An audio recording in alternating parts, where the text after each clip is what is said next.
Blog Talk Radio. Choices, decisions, frustrations, and pain. Knowing I'm going to forget her someday. While I still can, I'll challenge all my loved ones, every friend, to look inside their hearts and understand that I will love them. I will love them while I still can.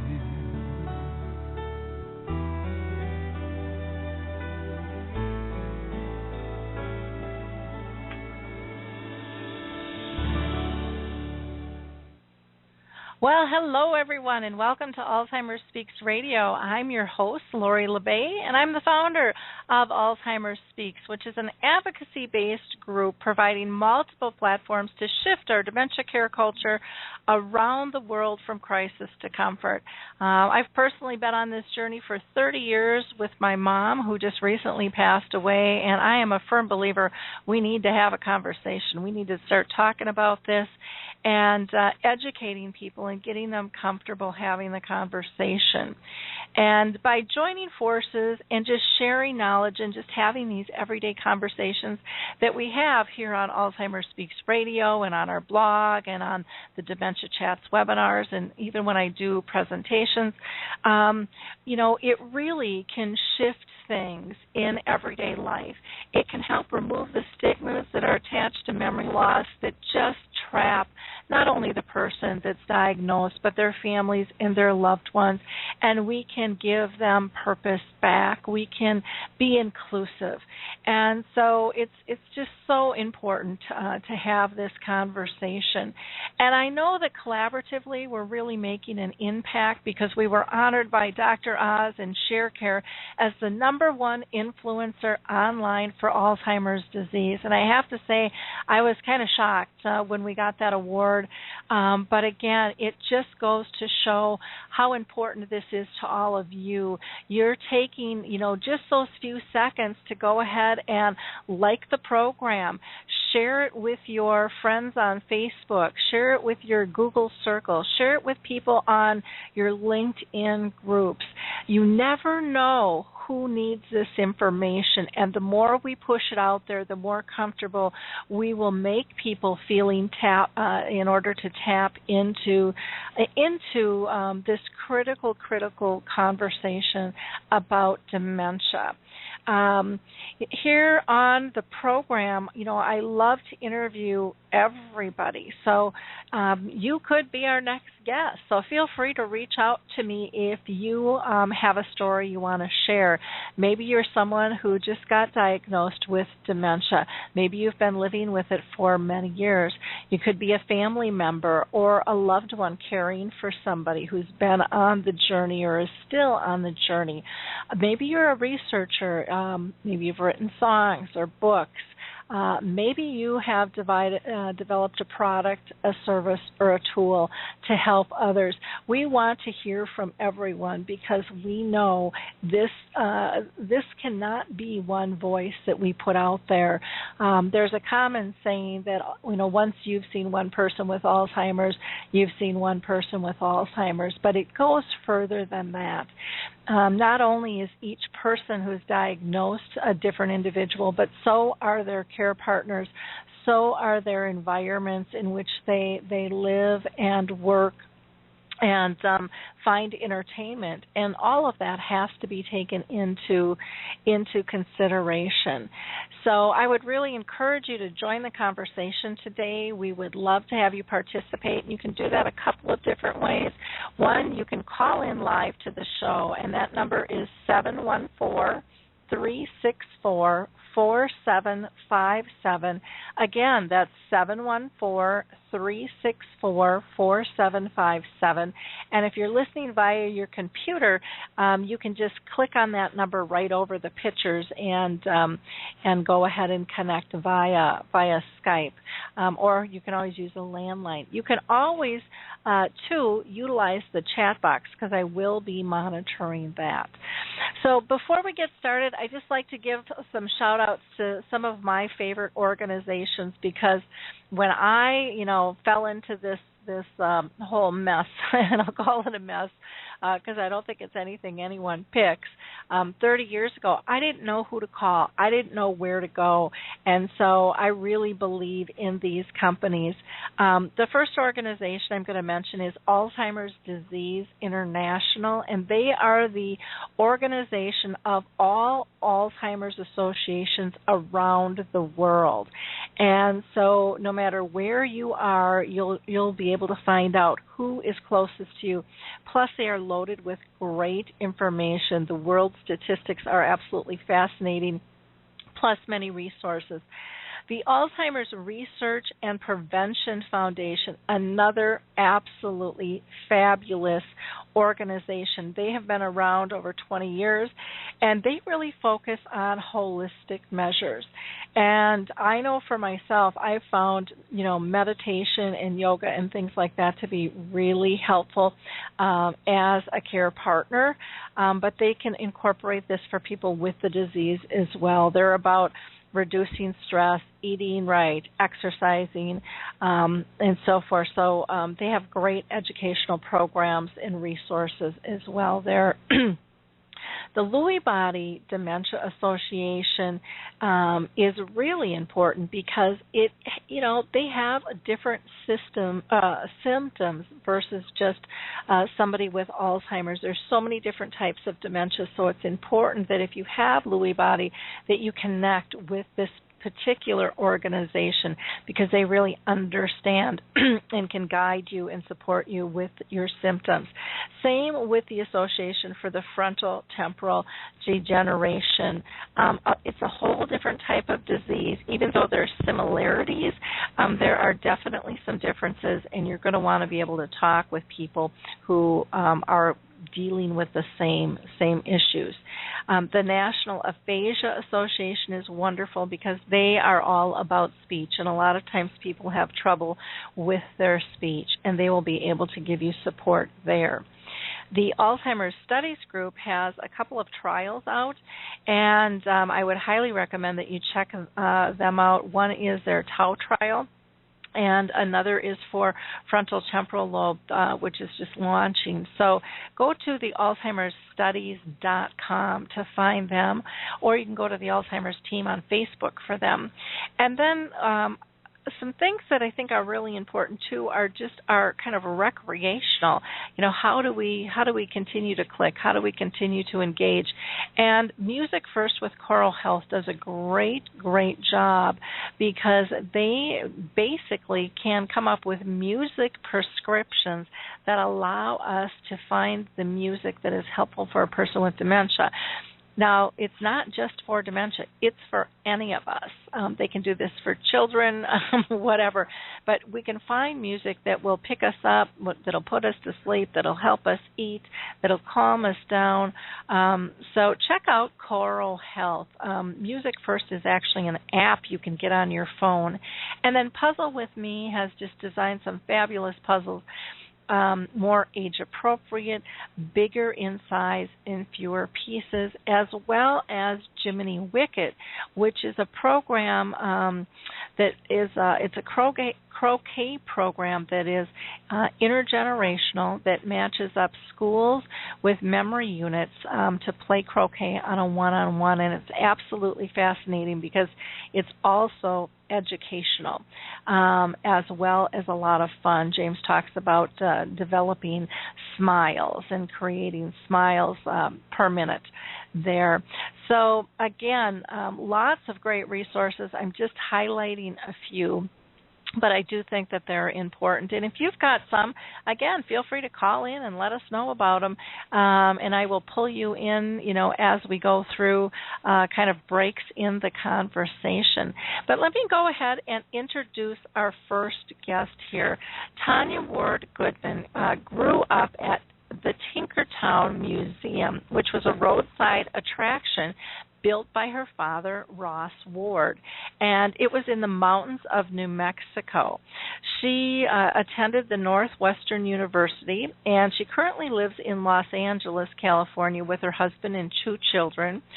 She has been writing and has been published in the Los Angeles Times, a Cup for Comfort series, and she's done an anthology, My Teacher is My Hero.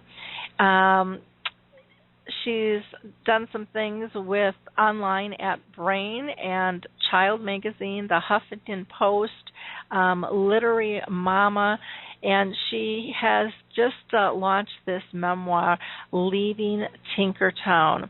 And in 2008, it was the winner of the Southwest Writers Conference Storytellers Award.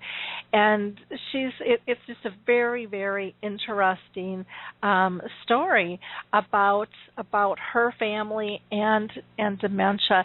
So I want to welcome Tanya to the program. How are you doing today, Tanya? I'm very well, Lori. Thank you so much for having me. Well, I'm really excited about having you here. Your book is not the typical family story by any stretch. And no. why don't we start out with having you just give us a little brief background on Tinkertown. I mentioned that it was a museum, but give us a little bit more insight to Tinkertown. Well, Tinkertown is a museum in the mountains outside of Albuquerque, New Mexico. My father made it. He kind of always wanted to have a roadside attraction, and so it is a collection of carnival art. It's a wood-carved animated miniature western town that he made and created all the buildings and wood-carved all the people. He has his miniature circus that he built and wood-carved and built the tent and carved all the wagons, and that all is animated as well. And then it's just tons of collections. He was a carnival show painter, and he traveled all around the country painting for the carnival, and he would just pick up all these wonderful antiques, and he always had an interest in circuses in the Old West. So there's circus antiques and mining lamps and a collection of ice tongs, and there's, I think, 200 wedding cake couples from all over the country. He just was sort of interested in everything, and eventually he gathered it all together and started building rooms in our backyard and put everything into the museum, and then surrounded the whole place with walls made out of bottles and cement. It's really like nothing else. Wow. And I look at his picture, and every time I look at his picture, he just reminds me of Keith Urban. So for whatever reason, when I look at him, he just looks like just this kind soul and just interesting and kind of full of life, Oh my gosh, he was. Yes, very, very full of life. Yeah, and I love the pictures that you've got in here because it just shows that personality, and it shows his skill set and family. It's very fun and very interesting just to be able to see the photos in and of themselves there. I am wondering if you can tell us a little bit about kind of your journey, and your dad with his dementia. I know it was kind of a complicated twist through the years and stuff. But can you give us a little background on when you started noticing things or when it was starting to be talked about at all? Absolutely. He was 57 when he was diagnosed with early onset Alzheimer's. And I had just turned 30, and I was really, surprised. And I hadn't been living at home, and so I I would visit over the holidays or, here and there, and I would sort of see little things that didn't seem 100% like my dad, but he was always very eccentric, and, you never really knew what he was going to do. And so it kind of seemed, well, it's possible that he's still, that this is sort of normal. But when I went home for the holidays, I think it was right before I turned 30, he decided to come back with me to Los Angeles, and I had driven home, and he said, I'm going to drive back with you, and we're going to have this great road trip. And we'd taken tons of road trips when I was a kid, and those were some of my most favorite memories. And so we, got in the car to come back to Los Angeles together, and he was going to hang out, and we were going to go to museums and see Knott's Berry Farm. He loves Knott's Berry Farm. And as soon as we got in the car, I really started to notice things that just didn't seem right. He was angry at tiny things, like he would get really frustrated.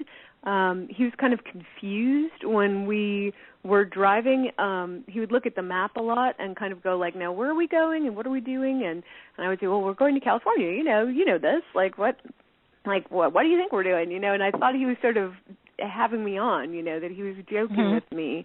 And then as we got farther and farther away from Tinkertown and my stepmother and his sort of familiar home, he got more and more sort of confused and anxious and really angry and upset with me. And that was so confusing because we had always had this really terrific, really solid relationship where we totally understood each other. We had great communication. And here's a guy who'd, driven all over the United States by himself, painting all these carnival rides.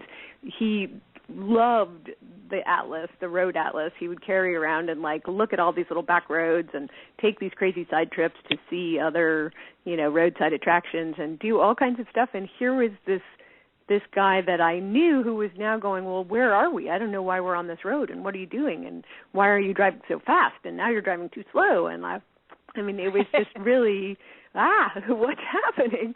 And so I was really freaked out, and I brought him to L.A., and, he stayed in my apartment, but it was hard because I didn't, he didn't really want to do anything, and he couldn't make any decisions. And I would say, well, let's do this, and he'd go, oh, well, I don't even know where you're going. This is ridiculous. And I think it was confusing to come to Los Angeles, where he had a lot of memories, from 20 years before, and sort of see it differently. And that was the beginning of my sort of, well, something is really wrong here, but I don't even know what it is. Because at that point I thought, well, it can't be Alzheimer's because he's too young, that never crossed our mind at the beginning. But it took a while. I think I didn't talk to my stepmother about it for almost 2 months afterward. Every time I would call home, they would both be on the phone at the same time, and I didn't want to bring it up with him there, and it was weird, and I was a little scared to even bring it up because I thought, well, maybe it was just me, and maybe we haven't been spending time together, and I don't know, our relationship has changed, or I don't know, I just got so nervous about talking about it. And when I finally did get my stepmother alone on the phone and say, hey, does Dad seem weird to you? She just burst into tears, and she said, oh my gosh, I thought I was going crazy.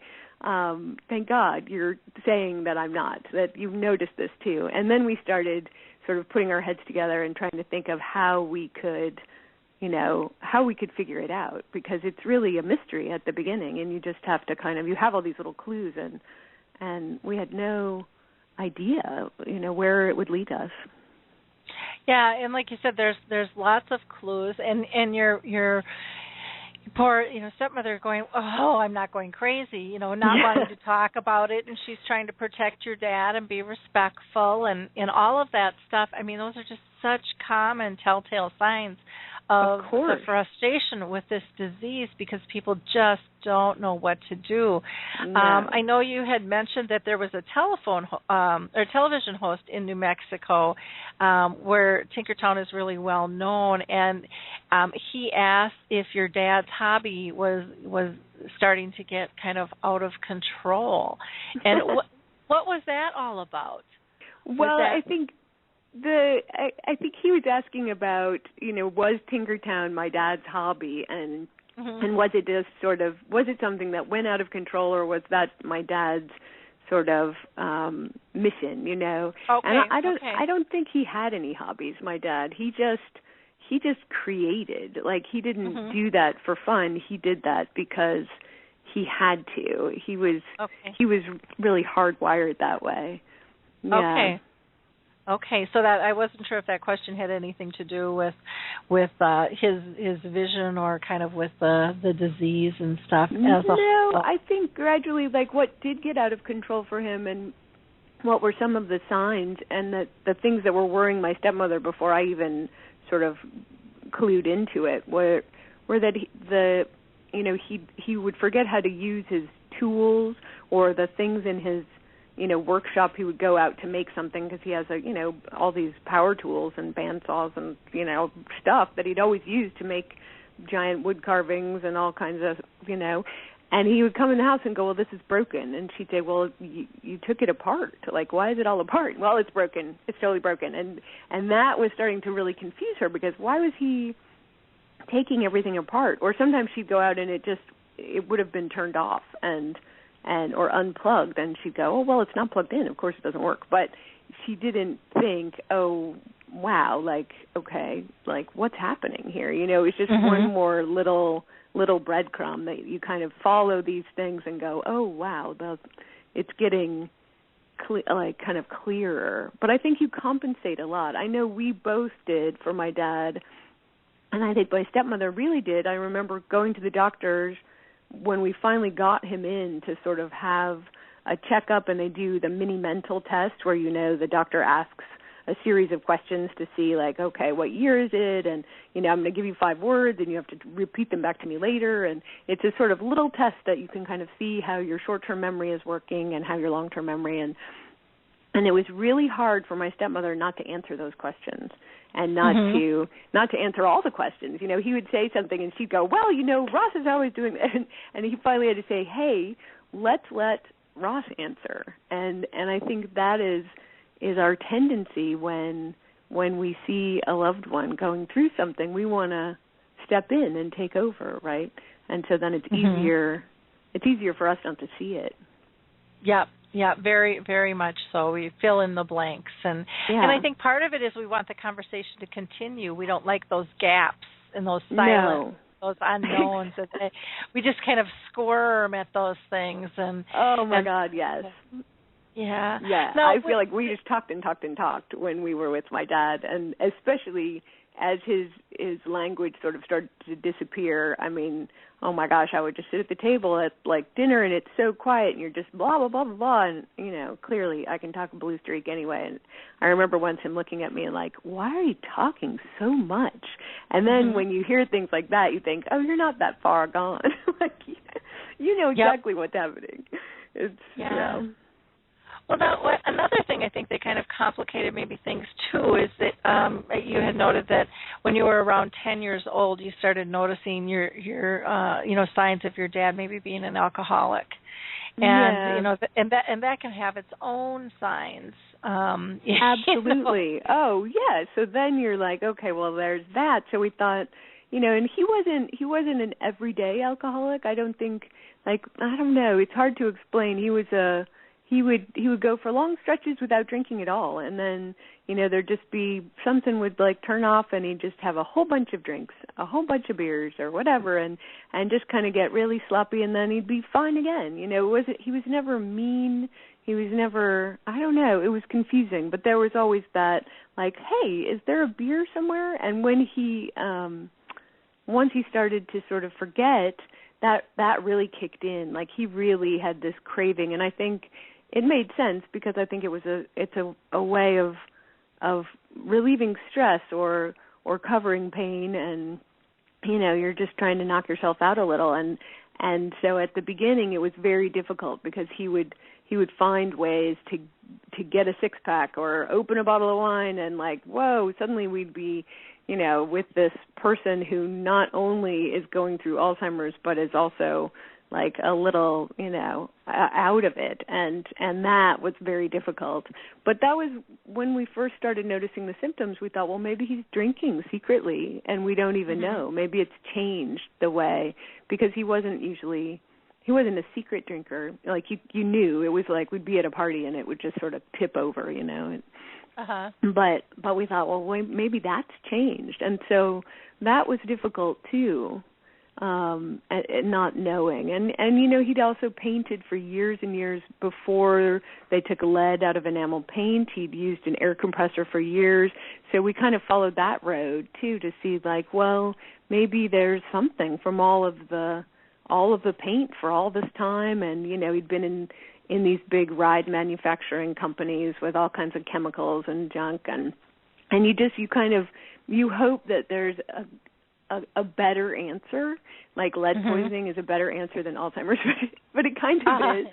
And you think, oh, well, there's got to be something else. And so we did kind of a long process of elimination before we really, kind of came to terms with what we had, and what Dad had, really.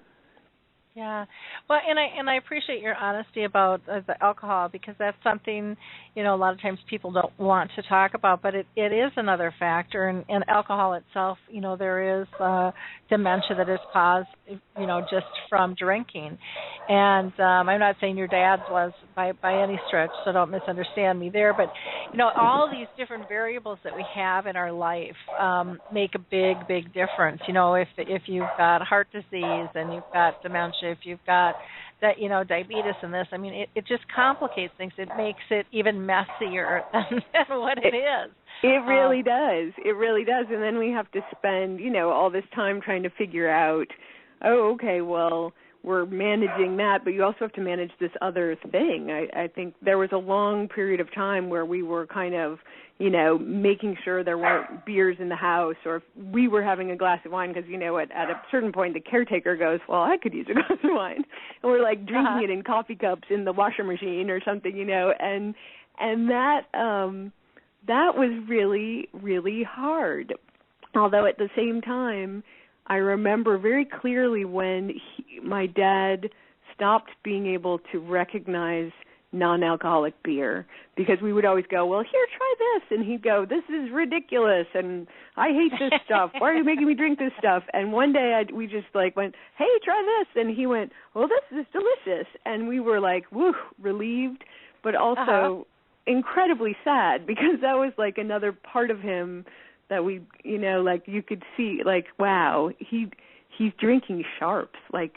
That's not Dad. Yep.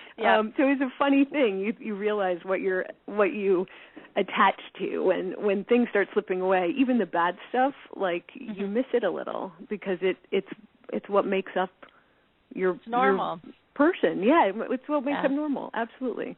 It's your normal, getting thrown for a loop. So I can definitely appreciate that. And like you said, as silly as getting him to drink a non-alcoholic beer is just a little thing. It's huge.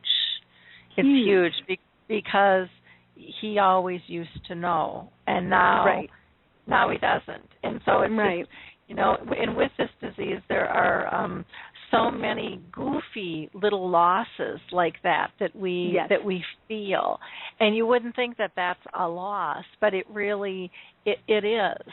It is. You start to realize just how many, just millions of little particles make up a person, and it's everything. I remember watching my dad comb his hair. He always kept this little black plastic comb in his back pocket, and he would pull it out and he would comb his hair back, and then he would put it back in his pocket. And I probably saw him do that 10,000 times in my life. It was just sort of that's what he did. He just tidied himself up and boom, da-da.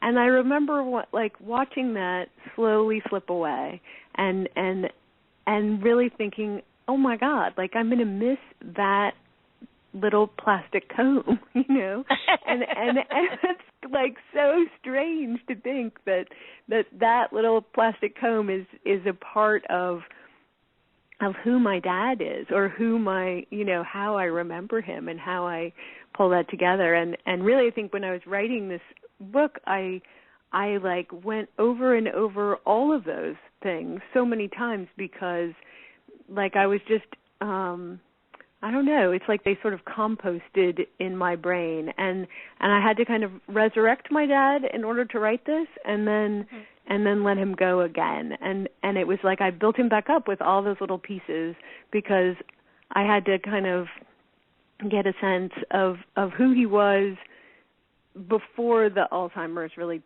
took him. So it was kind of a gift to write this book in a way, because I got to build him back up, and cool. and that was special. Well, and I think, one of the toughest parts about this disease that people talk about is, they're so afraid they're not going to remember the person who was and still appreciate the person who is today. Yes. And like you said, writing and journaling and having these conversations allows you to keep that, maintain that. And, absolutely. Instead of being driven by fear, we're really driven by our love Yes. for that relationship, whatever it looks like, and however silly it might look to somebody else, it can be really precious to us, like the comb, or, yes. You talk about your dad, painting his toenails a deep turquoise, and, was that the sign of the disease, or was that your dad just being, your dad? Right. And how do you sort that out? How do you approach that? Did you say anything? Did you ask? Or? Oh, my gosh, no, I mean, we were, like, he had always done stuff like that, and so it just kind of, I don't know, Alzheimer's led him, I mean, he was a guy who was pretty free to begin with, and it just really unlatched him fully, and so, I just remember him sauntering around the house. That was actually when my now husband, I was dating him when I moved home to live with my dad, and I left him here in L.A., and he would come to visit New Mexico and see me, and we were trying to work out our relationship and see if it would sort of weather this big storm. And that was on one of his visits, and my dad just sauntered in. He was wearing these little, like, leopard skin briefs, these funny, like, crazy, right? And his tattoos, he's all tattooed, and he painted his toenails turquoise with Sherwin-Williams turquoise paint. And he comes in and he goes, well, look at this, like, aren't these beautiful? And my, boyfriend David just looks like, whoa, like, here's my dad in these little leopard briefs, and all he says to me, he goes, wow, your dad has very slim hips. And I thought, oh, bless you, man. You are going to be fine, because you're the most level man I've ever met, and we need you. We need you in this family, So it was kind of a great moment, and my dad just ignored it. Like, I mean, he was just like, yeah, whatever. I'm walking around here doing this thing, and that's kind of who he was always. But like he just got a little freer, and we tried to let him be himself as much as we could, as long as he was safe and no one was being injured or horrified too much. We tried to keep him happy and comfortable, and that was really by letting him stay at home as long as we could.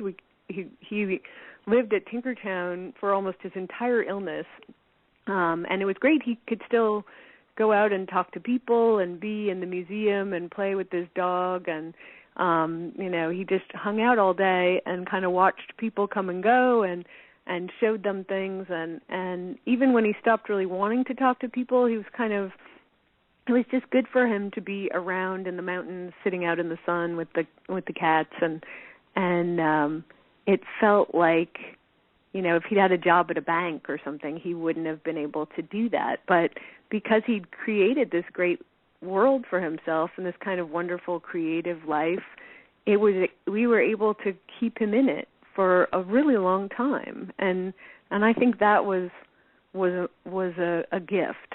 I think that was a gift he kind of gave himself, but we tried to pick up where he left off and just go, yeah, like if you want to eat a bunch of ice cream sandwiches, go to it, like at a certain point you just figure, I don't know, it's not going to kill you because we know what is, right? So then just we let it go a little. If you want to walk around in your leopard briefs and paint your toenails, why not? Why not? Yeah. Well, I like you talked about him being safe and happy, and that was kind of where I went with my mom. As long as she's safe, happy, and pain-free, that's all I need to. That's all I need to focus on, because it's about freedom. It's about them feeling comfortable in their space. And your dad loved Tinkertown. I mean, to create that and to be able to live in that. I mean, yes, we should be doing that with everybody, allowing them to live in whatever their Tinkertown looks like. Absolutely. And your Tinkertown's a little more eccentric and elaborate than a lot of ours, but it's just a cool way to look at things, because Bob DeMarco with the Alzheimer's Reading Room always says, you have to walk into their world. Yes. And you guys really did as a family, and you allowed that, and he actually had a physical town that he created. I think that's really really cool. It was really great. cool. I think that really helped us to loosen up. I mean, we had come from we're a pretty loose family, but I think it gave us the freedom to kind of go through the illness like on his terms a little bit more, and I think it helped a lot. Later, his mom, my grandmother, was diagnosed with Alzheimer's almost 6 months after my dad was diagnosed. And so she had moved to Albuquerque to kind of take care of him. And then we quickly realized, well, she had Alzheimer's as well. And so we kind of started to care for her and understanding the importance of kind of letting Dad exist in his own time really helped us with my grandmother as well, because she was much older and she wound up living in a nursing home very quickly because her health was not great, and we wanted to make sure she was safe, and she'd taken some bad falls, and Tinkertown is not a particularly sturdy place to be, so we wanted to make sure she was safe and comfortable. But whenever we would visit, she would walk around, and it was like she was still living in Aberdeen, South Dakota. And she would go, hey, let's go across town and get lunch. And am I having my hair done? And we'd say, yeah, let's do that. And it was just, I don't know, it just felt like if we could fit ourselves into her world and into my dad's world, it was so much easier than asking them to fit into ours. Like, it was so much nicer for them, and it made it nicer for us, and we also learned so many interesting things by doing that. We just kind of flow with. Yeah, and to me, that's one of the greatest gifts this disease gives us is freedom to just relax and just be, and to kind of get rid of the judgment that we don't even know is so pronounced in our lives. But when dementia enters your world, you really see the judgment very clearly, not only in others but in yourself. Absolutely. And then that gives you the ability to change, once we recognize it, because I think so many times we don't even recognize that we're being judgmental. We're just living life, and it might be fast and it might be kind of brisk, but we don't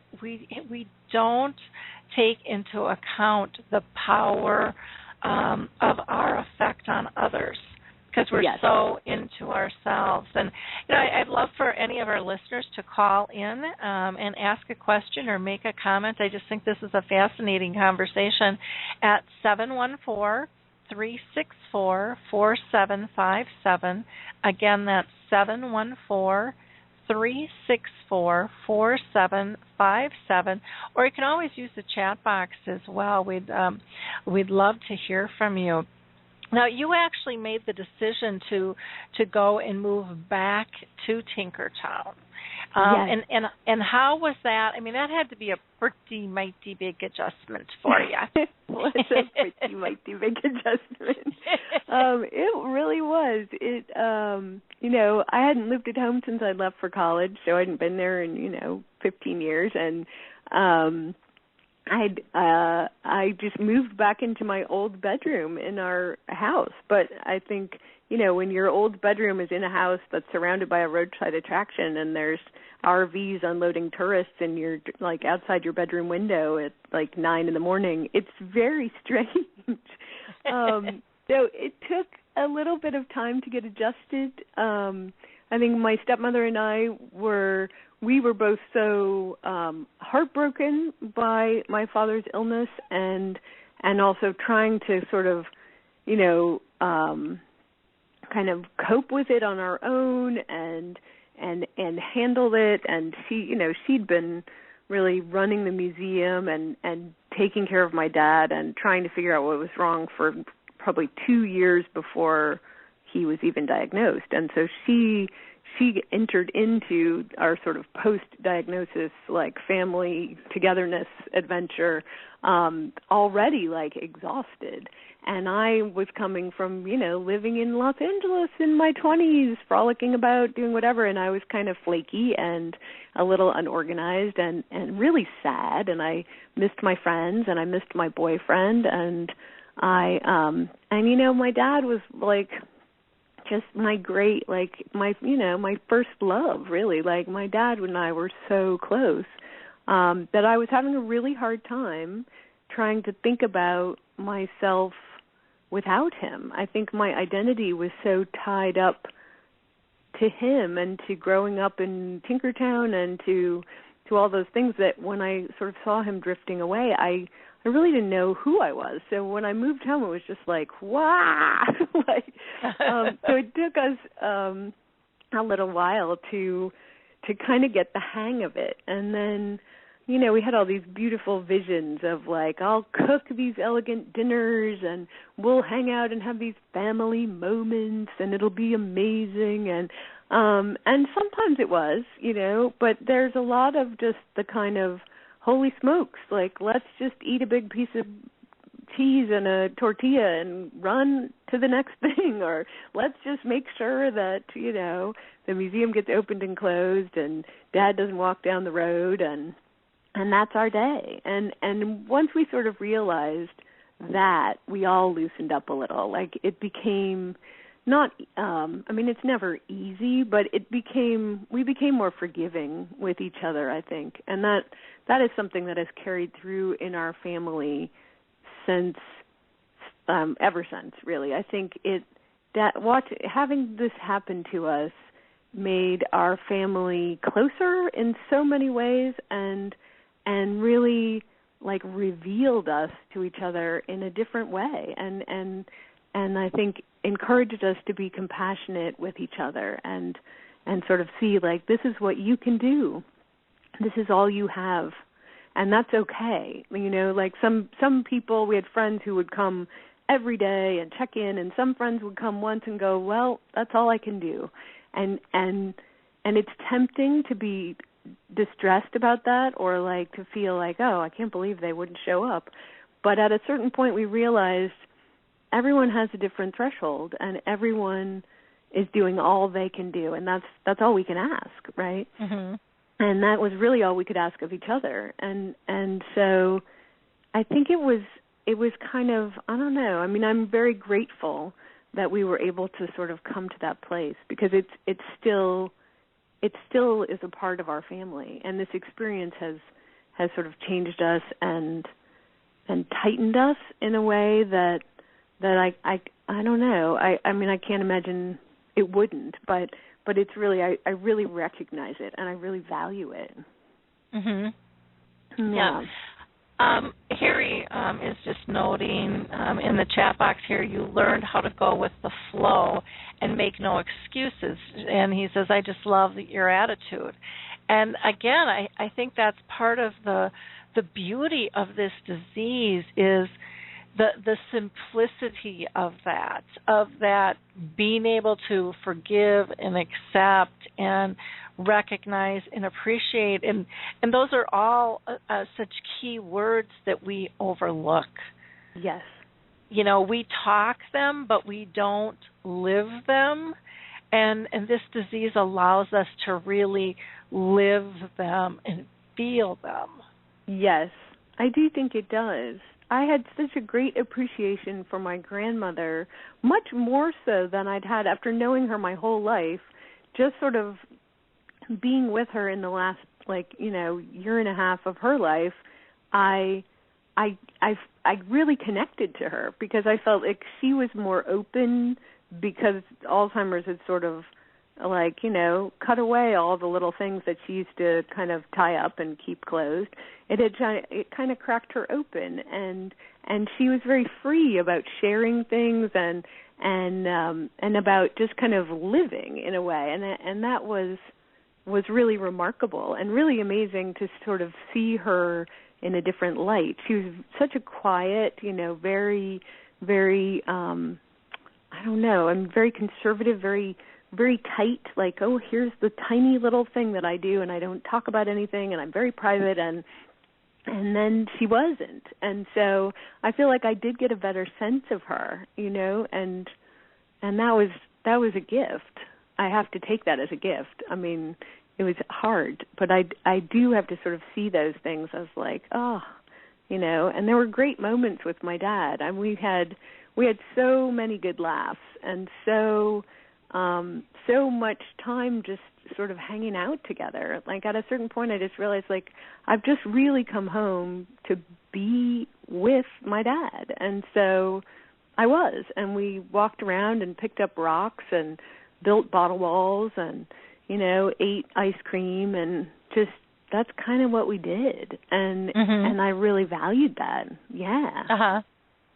Yeah, it's pretty precious because it allows you, I think, to create more precious memories when you change that mindset. Everything.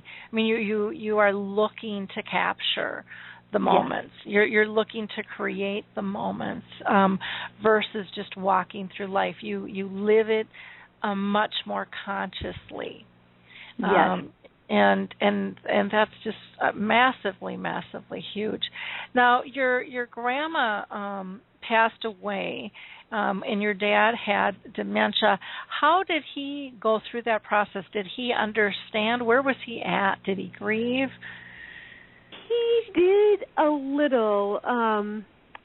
He didn't really. He was there, but he was pretty remote. I remember going. It all overlapped. It was a wild overlap of I had come back to Los Angeles and gotten engaged to my boyfriend, and then come back to New Mexico. I was always flying back and forth and spending time. And it was right after we'd gotten engaged that I came home, and I was looking for wedding dresses with my mom and talking to people about the plans to get married and all these things. And my grandmother was very, very ill, and I got off the airplane and went right to the home where she was living. She was in the hospice, and I went right to her, and I could tell she was floating away. And the next day she passed away, and I felt like she was such a kind of great character that she would have wanted me to do as many things on one plane ticket as I could. She was very practical, good, come here, I'll go, you should get your wedding dress, see your dad, you're just doing as many things. You get a good value out of that plane ticket. And so I remember going with my dad and my stepmother to talk to the funeral home about making arrangements.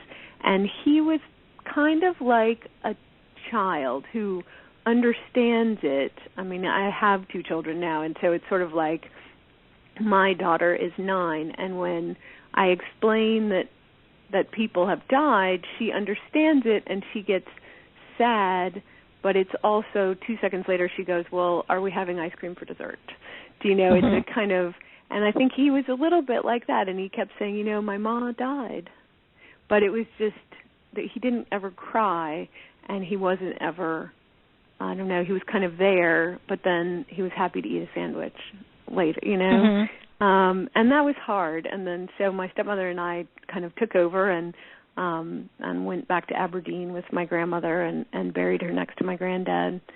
And that was like, and I think my dad didn't really have a sense of, once we'd left and gone, he never asked again, like, why don't we go visit my mom anymore? Or, it just, she was gone at that point. Yeah.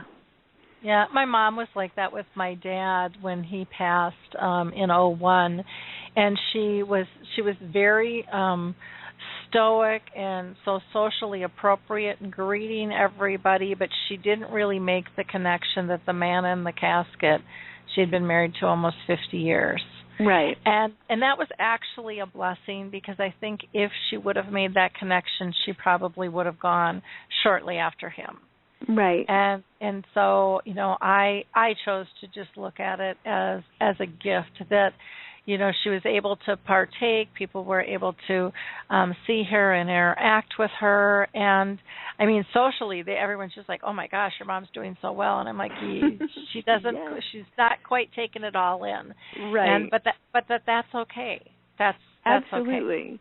I think the sort of social mechanism, like, we're so sort of hardwired to be, like, polite, and we know the sort of rules of engagement, like, okay, I'm going to say thank you, and you're going to say hello, and, like, all those things. And I think that sticks with you longer than almost anything else. It's a kind of a wild thing, but the connection to people kind of, I don't know, or specifics kind of drifts away. But you have a feeling of, like, if I see that person, they're familiar. Like, I know for me, when my dad started, at a certain point, he lost my name. He lost my stepmother's name. He lost, he couldn't place us. But he always brightened when he saw us. And so we were familiar, but he just couldn't, like, land us in his timeline, And I think, so for someone to pass away, it's just like, well, I'm not seeing them. They could be anywhere. I mean, I think, I don't know, it was interesting having children right after I lost my dad, because you see it all kind of roll forward instead of rolling backward. And, with a baby, when you walk out of the room, you're gone forever. They don't know where, like, you've fallen into a hole. You will never return. And then you come back and they're, like, shocked and surprised to see you. And then a little while later they learn that when you walk out of the room, you're just out of the room, but you're still alive and in the house and in the world. But for my dad, it had gone the reverse, And so I think that's why death is sort of like, well, they're just not here, so I'm not going to worry about them right now, Yeah. Yeah. Was it no, I want to ask you this, because I'm really curious about this. Your father's neurologist used a ballpoint pen to describe your dad's memory loss. Can you share that with our audience? Oh, absolutely. We had this wonderful neurologist, Dr. Gorman, who was just really great. And I remember when my brother and I went to talk to him about what was happening to my dad, he unscrewed a pen and he said, look, we can give him Aricept, which is a drug, and it will sort of push back the symptoms of his Alzheimer's. And he took the spring of the pen and he smushed it between his fingers so that it tightened up, So he said, and this is what happens when you take Aricept. It pushes the symptoms back, and then at a certain point, the drug starts to wear off, and there will be a big drastic change, and then he opened his fingers, and the spring popped open into its normal size again and rolled off the table. And he said, and then you'll be at a different place. And so you have to understand it's not a cure. It is something that will sort of hold back the symptoms for a while, but when it stops working, they'll just spring back to where they would have been if they weren't held back, in the same way the spring just springs back to shape. And that really was I don't know, it was just such a visual for me it really helped me to understand that. And then later, even without the Aricept, the way that my dad changed was like that spring.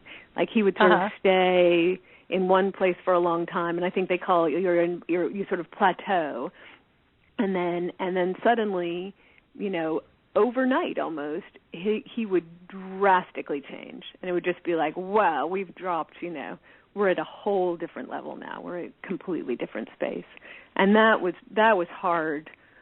Particularly once I'd moved back to Los Angeles after I got married and everything, it was very hard to go and visit my dad, like, because I wasn't there to see it sort of, you know, gradually happening. I wasn't there for the day-to-day, so I would see him, and then I would return, and he would be a completely different level, and that was difficult because I hadn't sort of had the day-to-day to get used to it. Mm-hmm. Yeah. Can you tell us, you know, do you feel your dad's decline and change, you know, with this disease changed your relationships as well, you know, with your mom and your stepmom and your whole family and even your boyfriend? You know, how I can't imagine that it didn't. Oh, absolutely. It did. It really did. I mean, I think, well, it's hard to even know. It's hard to know where to start, truthfully, because I do think it changed everything.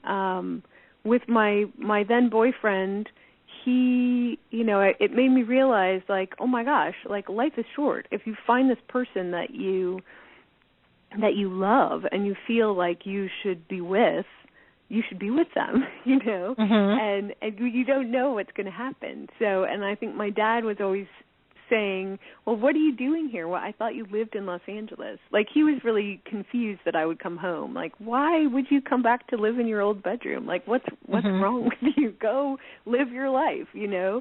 And I kept saying, no, I really want to be here with you. I really want to take this time. But at a certain point, I think I started to understand why he was saying that. And really, I think what he was sort of saying was like, hey, get on with it. Like, we know it ends, so like have your life while you have it, and don't come sit back here with me. And I think I had to do that because I think I would always regret not spending more time with him. I had to move home. There was no other option for me. But at a certain point, I also had to move away, and I had to kind of find my own family, and I really, you know, realized I really wanted to start a family with David and have kids, and I had my son so quickly after we got married, and I think part of that was like this need to see it from the other side. Like, I just want to see growth.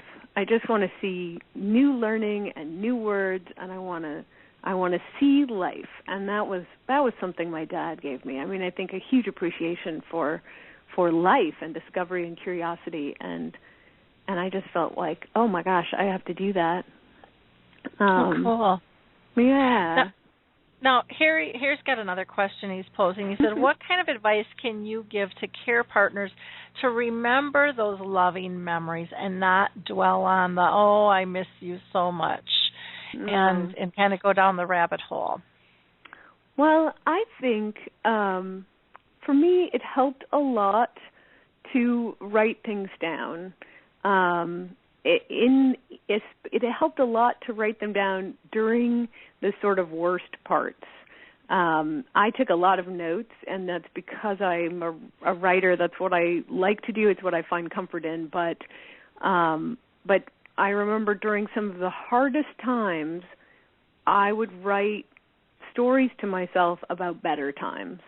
And that just kind of, I don't know, it just reminded me that we have this great sort of treasure trove of life. And just because we're not going to always have it, it doesn't mean that negates what's come before. And so I really just had to kind of loop back through and think, oh my gosh, I had this wonderful, like, look at this wonderful memory and look at this one, and just write it out, or just sit to yourself and think, okay, give me one good good day.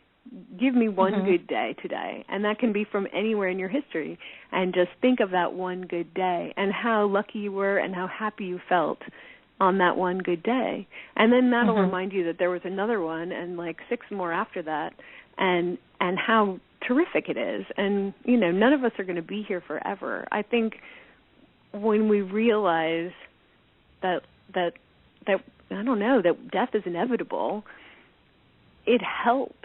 It helps make everything else bright in a way, and I don't know. For that was for me really helpful. Was just to try to remember the really good thing, even when we were seeing really bad things.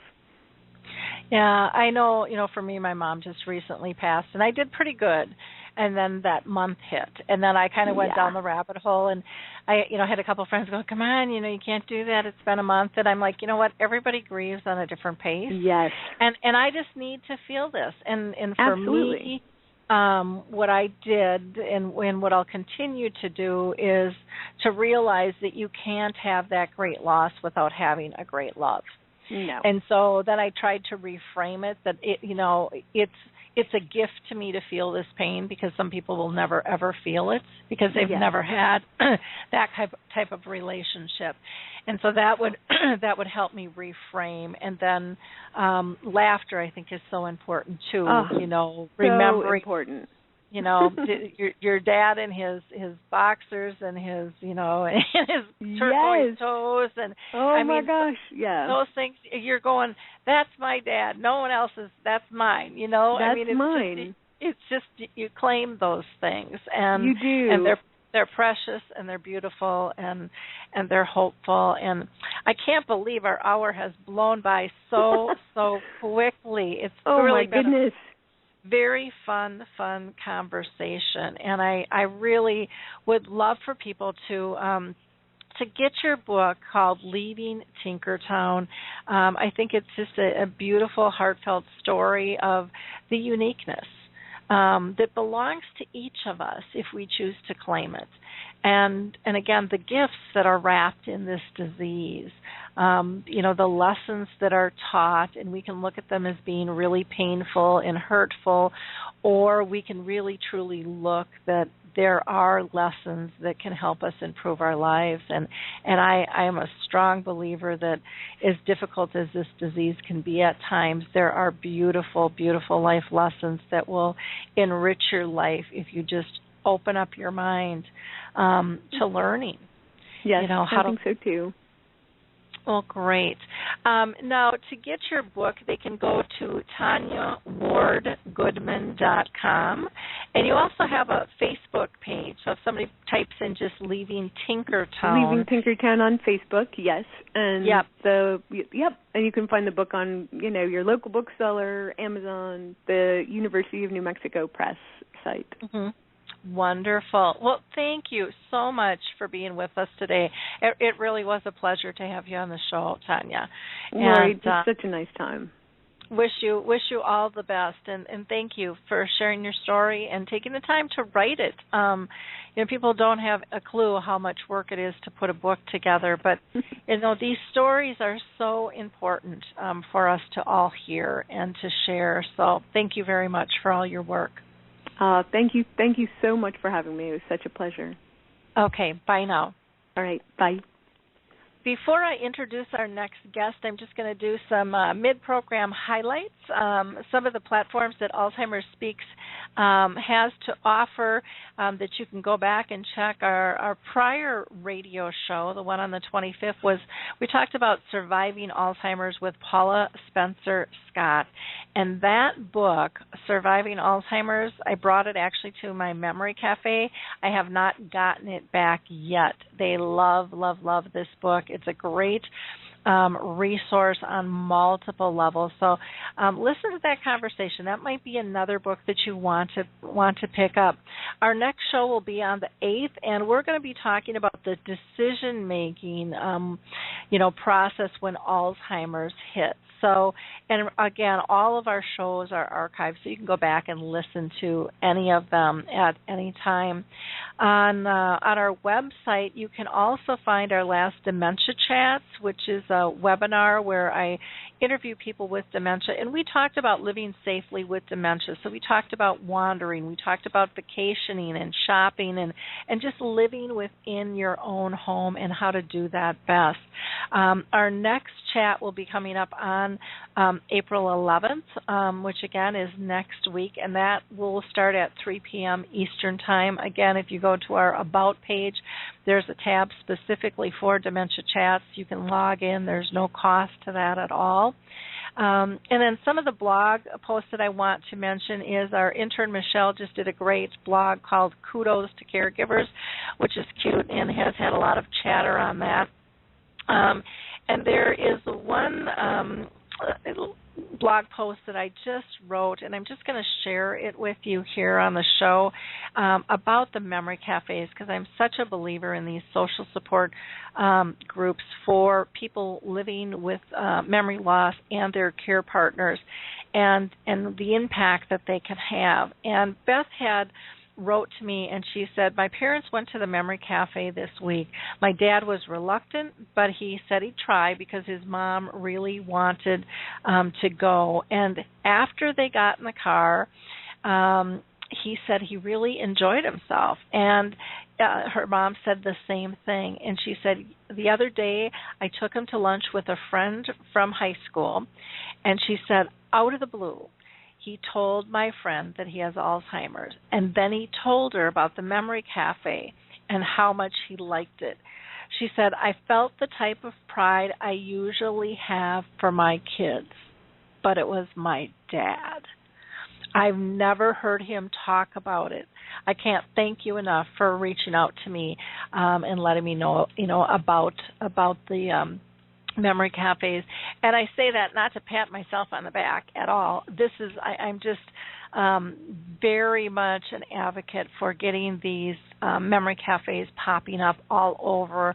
It's a concept that, again, that came from the UK, but very, very, very important stuff for us to deal with.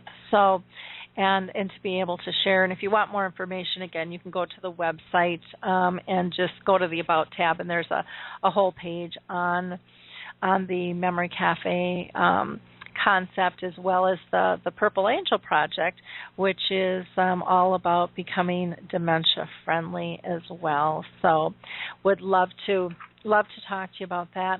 Let me go ahead and introduce our next guest here. Renee Farley never inspired to be a writer. She's an interior designer, and if you go to her website, you'll see the beautiful work that she does. But she was really inspired to write her book, All We Need Is a Happy Ending, by her sister Diane's story, because she's someone who has lived with this disease, and she found it very powerful and very moving. She's always seeking, a happy ending, and Renee kind of waded through all the insurance forms, and she dealt with the doctors and the holistic practitioners, and, did everything that typical care partners do. But I think you're going to really be inspired by the powerful message of unconditional love, and I think we heard that with our last author in Leaving Tinkertown as well. Renee, told me that really the book was written out of passion. She was trying to find a cure for her sister's disease, and she basically documented the 6-year odyssey in hope that it would help other families going through what they did, and to also tell the story of Diane's fight and constant struggle during which she found her greatest love. So welcome, Renee. How are you today? Hi, Lori. I'm great. Thank you. Well, thank you for joining us today. I'm excited to share with our audience your book, All We Need Is a Happy Ending. Again, I just find these stories so powerful. They just help us have the conversation to remove the fear and give great insight as to this disease. So can you, to start with, can you tell us how did you even know what to look for when it came to dementia with your sister? How did you guys recognize there was a problem? Well, the early signs, it happened so quickly. And if anybody's ever gone through early onset Alzheimer's disease, it's so much different than people that get Alzheimer's in their later years. Diane was 49, and the first time I even saw it was, simple things. She all of a sudden could not figure out how to play a card game that we played all the time. That was the first sign. But, the things that you need to look for is for them just struggling to do the things they normally do. Diane got laid off at work. She worked for a local TV station for 18 years.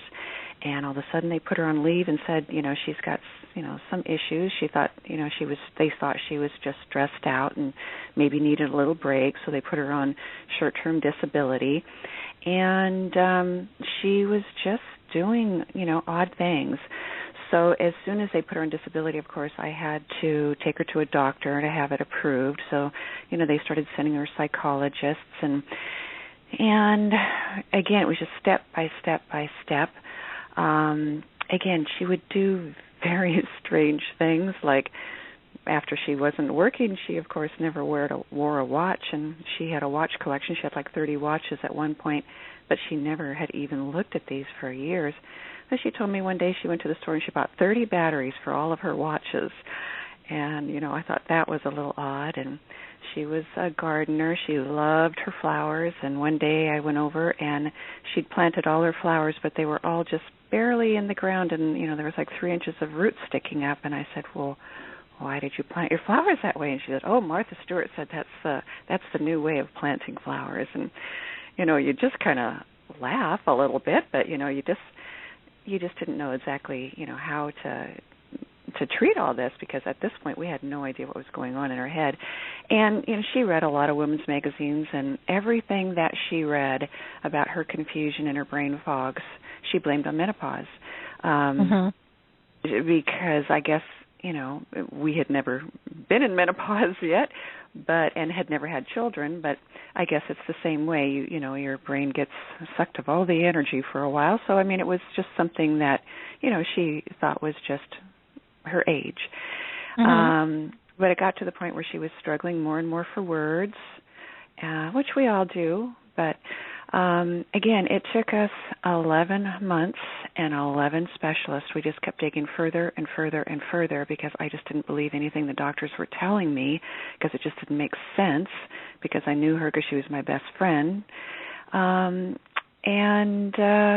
finally, they came up with the conclusion that it was early onset Alzheimer's. So, it's nowadays they've come up with a lot more. If you do see some strange things happening with a family member, as of recently, there's a test that you can print out on the computer, and it's like a 2-page test. In fact, I printed it out for my dad and his wife, who are 84, and they're always worried. And, like a simple thing of, like, can you draw a clock? So it's kind of a family joke now. Whenever anybody does something goofy or can't find a word or forgets something, we always go, draw a clock, and they'll draw a clock in the air or drop a clock on a piece of paper. But and as of last month now, they're offering a blood test that they say is 90% foolproof, that will tell whether you have Alzheimer's or not. So, again, it's just looking for things that just are a little bizarre and just not normal for them. Yeah, it's very true. You had talked about, the whole hormone thing. My mom started having problems in her mid-50s, and this was 30 years ago, but the doctors totally poo-pooed it to hormones. And, it went untreated for 10 years. And the frustration, it was so sad. And granted, there's more accessibility and more knowledge about it now, but really still not as much as there should be in my mind for 30 years. No. It's it's kind of incredible. And, I love when you said, 11 months and 11 doctors, you did not give up and you didn't just take their word for it. And I think that's one of the problems doctors are probably having with boomers like us is, they're not God anymore. And if it doesn't feel right and doesn't resonate in our gut, we're going to keep looking for answers. And, my mom just so believed in her doctor, and that was the final word, and we couldn't get her off the stick, to do anything else. And, and so you do the dance, you do the dance. Well, what we found is that no doctor ever wants to admit they don't know. So they always just come up with something. Again, it was going from psychiatrists to neurologists to, everybody was testing her and, all these different theories. And, bless their hearts, 10 years ago, there just wasn't that much that was out in the world on Alzheimer's, especially early onset, and nobody wanted to look at somebody, that age. And when we look back at it, when we really analyze different stories, it probably started in her mid-40s. Different things that were happening in her life. So, but yeah, again, you have to be such a strong advocate, and keep pushing until you get this figured out. But it's, again, so much easier today to get them diagnosed than it was 10 years ago or when you were going through it with your mom. Yeah, that's, and thank goodness. How would you recommend somebody really get informed about the disease? I would say, again, you just have to be so diligent in finding out all the information that you possibly can and look into all the different approaches. If you read my book, you'll realize we went the whole traditional and holistic route. When I found out there was no cure for Alzheimer's and that Ariceps and Namenda were just a very short-term cure, and that there really was no other alternative, I did go holistic. We had family members that had taught me about holistic medicine for years, and I was very open to it, and Diane was very open to it. So we went to a clinic, and we tried everything possible just because you couldn't just sit around and watch her go. You had to do something at that age. And I was totally convinced that I could cure her, even though the holistic doctors told me right up front, maybe we can, help it from progressing as quickly as some other people, but we don't have a cure for it. But again, I couldn't sit around and not do anything, so we looked into every aspect that I possibly could. One thing that I did, which I recommend everybody do, is get on Google Alert and type in the word Alzheimer's, and you will get 10, 15 Alzheimer's articles a day. Anything that's going on, any research, any stories, anything that's going on in your town or in the world of Alzheimer's, you'll get an email on it so you can read all the articles. You can keep up on anything that's going on in Congress. You can get involved in so many different ways. And again, it teaches you so many different things that are available to you now. I mean, like last month I was reading about the new GPS tracking system that are built-in shoes now into your tennis shoes. So used to be very expensive ankle bracelets that you could put on them. Now, these are expensive too. They're several $100s, but it's worth it. So if somebody is a wanderer, you can buy them a pair of tennis shoes that has a GPS tracking system built right in, and you can always keep, track of them. But again, it takes time. It takes, a lot of research to find out everything that you possibly can.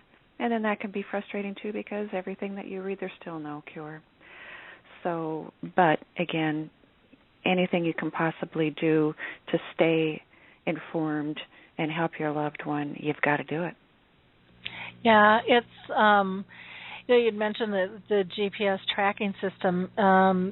They have definitely come down in prices, and there's new technology, just constantly going out. For those that aren't familiar with Us Against Alzheimer's, that is an absolutely great great organization to be part of, and they're on Facebook. You can sign up. They're very active in terms of government, but they do a newsletter daily and send out, and they kind of gather all the information from research and stuff. A wonderful, wonderful resource to get information. But yeah, those Google alerts are amazing. And it's amazing how many people every day are lost. And the minute they are lost, it comes on, and notice is sent to everybody that is in the Google Alert Alzheimer's Center. Everybody is emailed where that person lives, where they were last seen, and so everybody can go out and search for them. So that's a wonderful thing to be involved with, too. Yeah, that's absolutely fantastic. And so, again, I think part of just getting connected to the community, I think people will be shocked at how big this community of people dealing with dementia is, because even though we're not talking about it maybe with our friends, people all over the world are touched and they're connected, and this grassroots effort is really growing and moving and pushing forward. I'm supposed to be an expert, and I probably know a lot more than most, but there's so much I can't even keep up with all the stuff. I mean, even if you read 24/7, you couldn't keep up with all the stuff that's going on, which is a good problem to have. Right. But again, that's why it's so important to become your own loved one's advocate, because nobody has all the answers, because there's too much going on. And this is a baby disease. They don't know the causes. They don't have a cure. There's just about everything is unknown. Even the studies that are taking place are fairly small. We're under-researched, we're underfunded, and, we're under-supported. And so we can all help be a piece of spreading that awareness and spreading the knowledge by, again, just having these simple conversations. And I don't know, did you see the report by, forgot his name all of a sudden.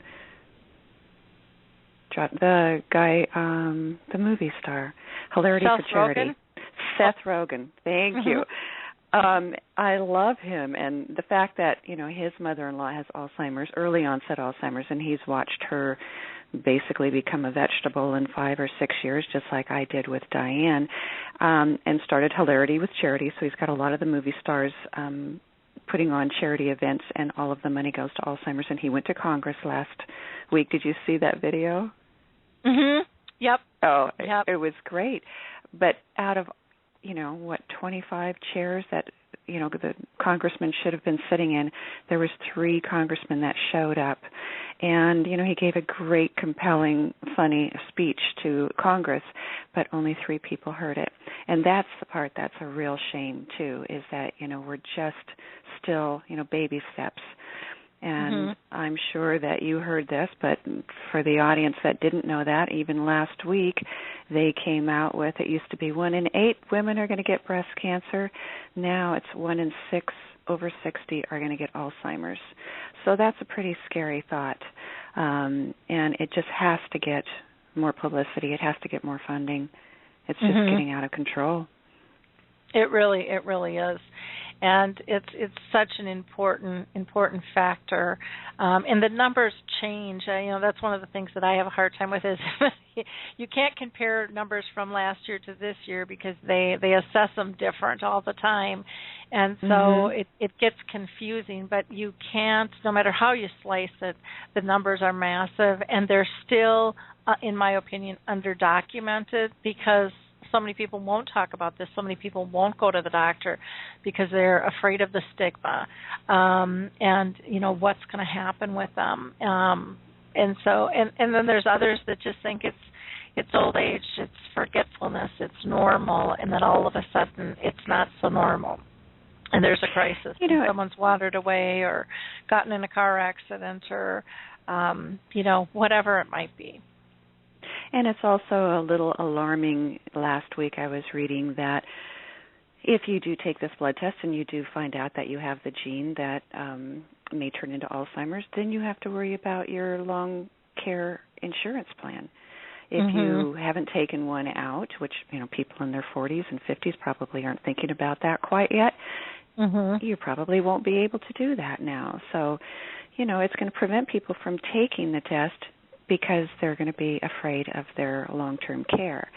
So there's just got to be a lot of laws that are going to change, and the fact that it's just so expensive and it just tears families apart by the costs. When I was looking for some place to put my sister, it was $7,000-8,000 a month for Alzheimer's Center, and we couldn't afford that.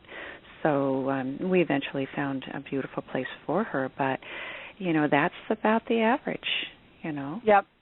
Yeah, and that was good to point out about the long-term insurance, because it's nice to know, but you really have to be prepared ahead of time.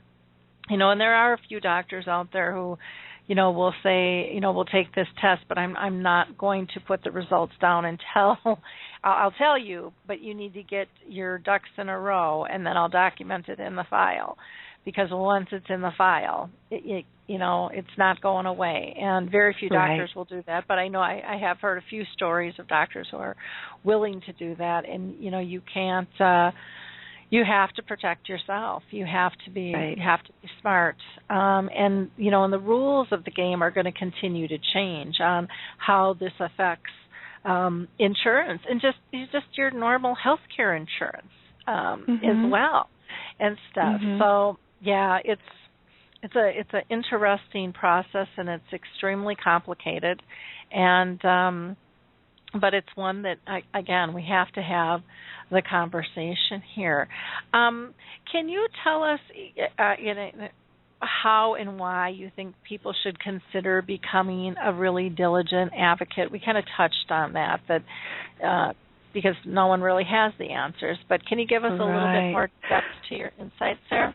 Oh, well, I think this is the most important thing you can do for your loved one. If you're their caregiver, you have to be their care advocate. And there was many times on our journey where the experts that we were consulting with thought it should be one way, and I intuitively knew my sister and what her needs were, and I was a diligent advocate for her, and I had to trust myself and trust my guts and just speak up for her and say, no, this is not right. I know her better than anybody, and this cannot be. I remember at times when, later on, she would have a seizure and she'd go to the hospital, and she, apparently she had sprained her back, and nobody knew it because she couldn't talk.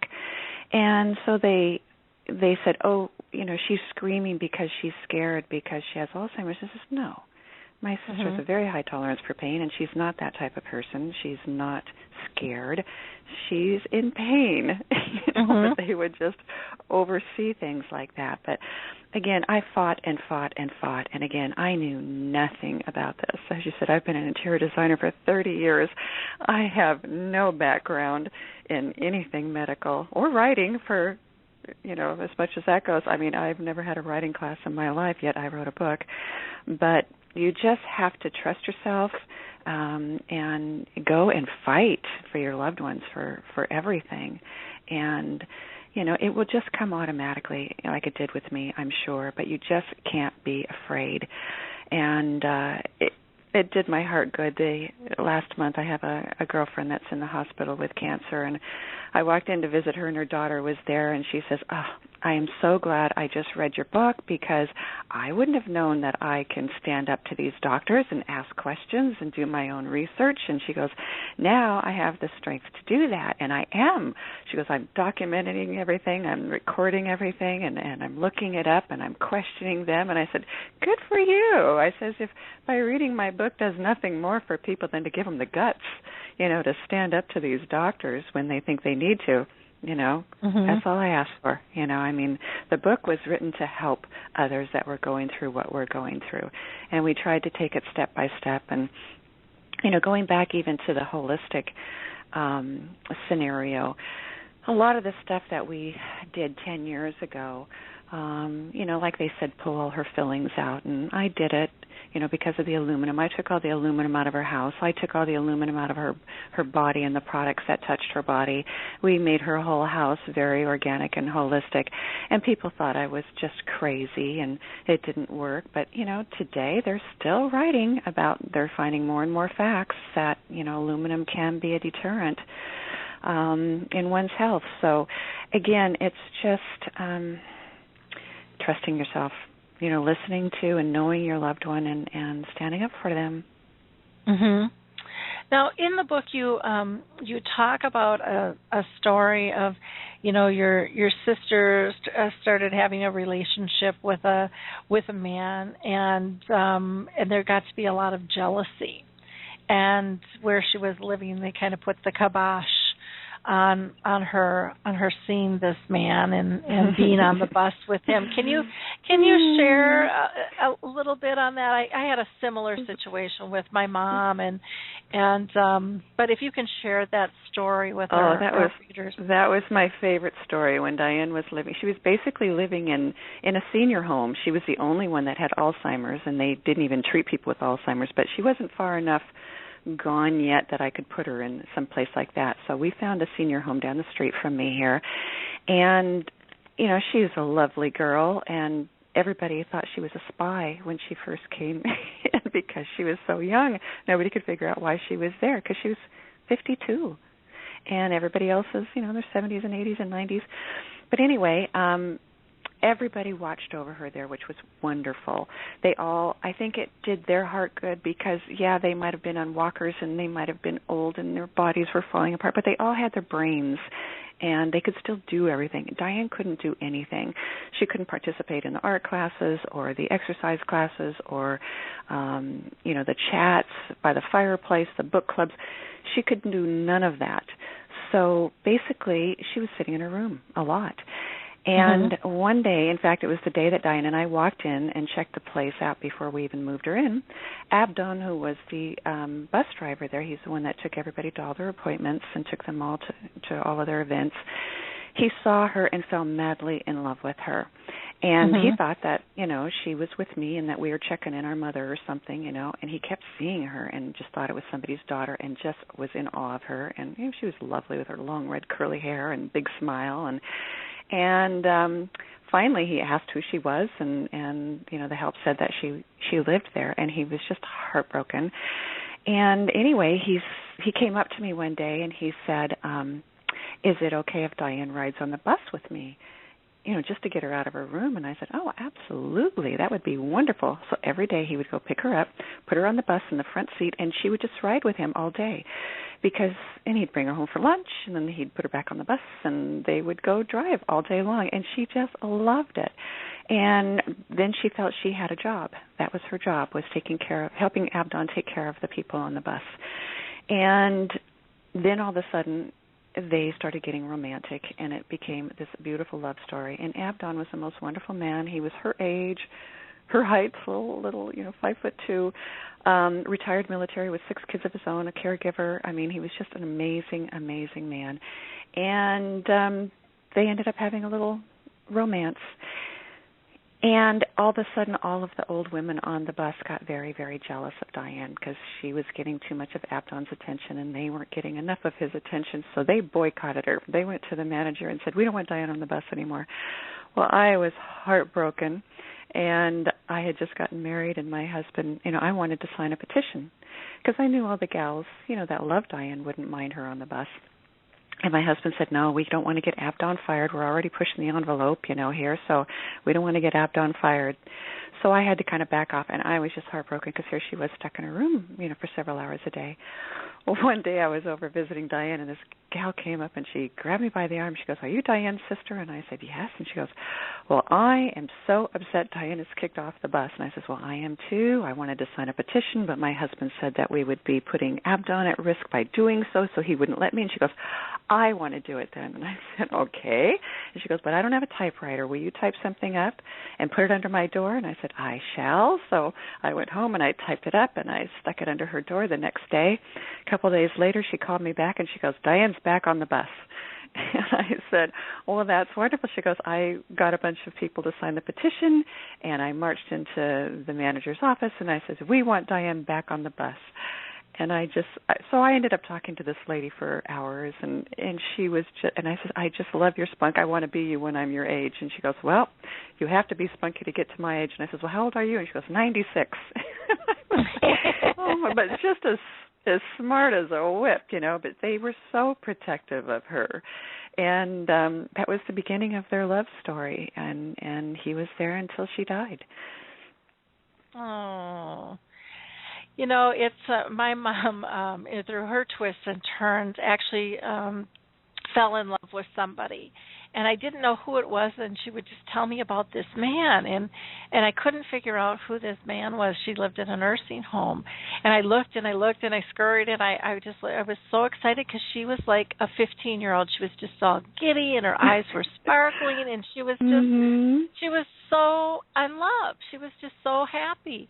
And one day I finally went up to the nurse. It was about 2 weeks, and I thought, I'm just gonna go ask the nurse who this is. And she said, well, do you have a minute? And she looked really serious. And I said, yeah. And she says, it's not a man. It's Mary Ellis. You're kidding. And the woman kind of looked like a man. I mean, she was just kind of blocky. But my mom was so happy. She was so happy, and she would tell me how they would sit on the bench and they would hold hands and they would go for walks at the sunset, and she was just so peaceful and so joyous. And then one day I came to the nursing home, and I never said anything about, to my mom that I knew it was a woman, and I'd say, what's his name, and she would describe him, as this, gorgeous man with gray hair and these beautiful blue eyes and stuff, and how gentle and kind he was, and she's like, I can't remember his name. I've got Alzheimer, she'd say, and then one day I came, and my mom was sitting on the front bench to the nursing home, and she was so mad and so angry, and she had her arms crossed, and she was so tight and just beet red in face. And I said, Mom, what's wrong? I don't want to talk about it. I said, Mom, something happened. You need to tell me. I don't want to talk about it. I don't want to talk about it. And all of a sudden, Mary Ellis walked by her, and my mom's eyes just shot daggers at this woman. Just shot daggers. And Mary Ellis, you could just see her cringe, and she, kind of moved away. And I thought, oh, my goodness. And so I sat with my mom quietly for a while, and then finally got her to open up. And I said, well, are you still seeing, this man, And she said, no, we broke up. And I said, well, why? I don't want to talk about it. And she just wouldn't talk about it. My mom, even though her memory was extremely poor, my mom held on to that anger for 2 or 3 months. And I felt so bad, not only for her, but I felt bad for Mary Ellis. And I, to this day, feel really strongly that someone told my mom her boyfriend was a woman. Oh, probably. Probably. And my mom was brought up Catholic, and even though she changed to Lutheran, that wouldn't have sat well with her. No, I was born and raised Lutheran. I know. and I to this day, I hope I don't find out who told her, because I probably will go off on them, because I don't think anybody had that right to judge my mom and to take her happiness. She was the happiest I had seen her in years and years and years. I mean, and to see that switch from this complete innocent, lovely joy to downright anger and disgust. And then when you want her memory not to remember stuff like that, she could remember that. Oh yeah. Yeah. It's like, why do you pick that one? But I think, like with everything, the stronger our emotions are tied to a memory, the longer they last.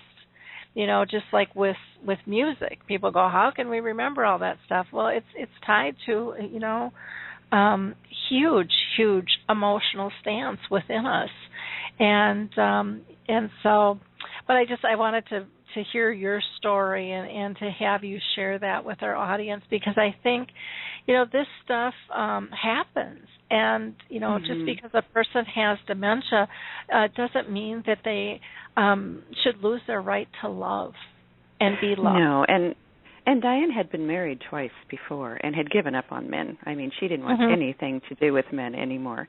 And to see her fall madly, she said she loved him more than she ever did any other man, and it was just such a joy. And it was fun for us because my dad had just gotten married at 80 or 78, and I had just got married for the first time at 51. And, my life had been so consumed for so many years taking care of Diane. And the minute both of us got married, we got married about 2 months apart, Abdon came into her life, and she was in love too. So it was like all the Farleys were in love at the same time. So it was just amazing. But he was able to free our time up a little bit, so we could, participate in our marriages a little bit more, while he would kidnap her for weekends. And it became quite a scandal, and we would sneak her out, and they would go spend weekends together, and it was just so fun. And she just got such a kick out of the fact that it was kind of naughty. Scandalous. Yeah. Breaking the rules. Her eyes would just light up. I'd go on Friday nights and I'd pack her suitcase and we'd sneak her down the back stairs, and I would drive over to the corner car wash, and I would, meet Abdon there and turn her over, and she just thought that was so exciting. But, what the heck? At that point in their life, you got to have fun. And I think that's why she was able to fall in love. We just showered her with love. I mean, everybody in our family is very, very loving, and she always felt and experienced love going through all of this. And I think that's what opened up her heart to it finally too. It sure helped everybody through this. And I do hear a lot of stories like your mother's that this happens quite often. I think their guard has dropped and they allow love in, and it's the most wonderful healer. Yeah. Yeah. Well, and it's just so beautiful because it's so innocent and it's just so basic. And granted, when I had heard about this at first, I was worried, because I couldn't find this man on the floor. And I thought, who is it? And then I started getting worried, thinking, oh gosh, is it someone coming to visit? And, is my mom being taken advantage of? Because you don't want that to happen. Or a lot of people didn't even know that my mom had dementia because her social skills were so good. And so, she could hide a lot from somebody, because she would sit by the front door and she would greet everybody, and she was kind of like the Walmart greeter at the nursing home, and that was just kind of her role and who she was. But so you come out and you want to make sure that they're protected and that they're safe, needless to say. Oh, sure, that was our biggest fear too. But the more I got to know this man, and everybody at the place knew him, and believe me, I talked to a lot of people and just realized he was just an angel. He was really not from this planet. He was just an angel of a man that fell madly in love. So, I totally trusted him. Yeah. And that's nice that you were open to that as a family, and that you were, willing to allow your sister to still have that as part of her life. Where some people are just so scared of the whole sexuality and everything that can come into be with that, and instead of just keeping it simple. And Abdon had been married before too, with all his children. He says, but he was still madly in love with Diane. He still carries her picture around. He's still, all these years later, we still keep in touch. We still have lunch, and it's still the love of his life. So even with Alzheimer's, I said, it always kind of broke my heart that he never got to know the real her, because Diane was a hoot. She was feisty, she was funny, she was, the class clown. She always had, she's just a dry wit. And, but, by the time he met her, she had none of that.